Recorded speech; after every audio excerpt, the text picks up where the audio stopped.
Wanita berboncengan 3 mendapat pukulan dari wanita lainnya saat berada di tempat umum. Peristiwa tersebut terekam kamera dan diunggah salah satunya di Facebook Yomin Araf Minggu 3 April 2022.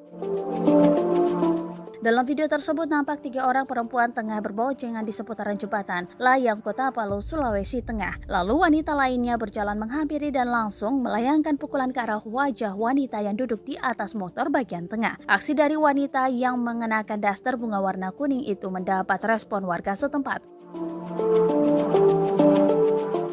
Para warga pun mencoba melerai, beberapa di antaranya merekam kejadian itu. Tak hanya memukul wajah wanita yang dibonceng di tengah, namun juga menarik rambut wanita yang diboncengi di belakang. Tak diketahui pasti penyebab dari kejadian tersebut.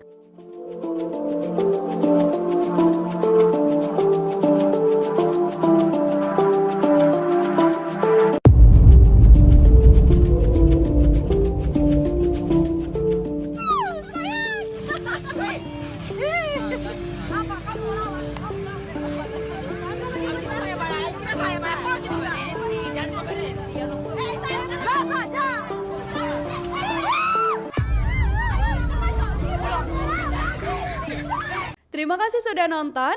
Jangan lupa like, subscribe, dan share ya.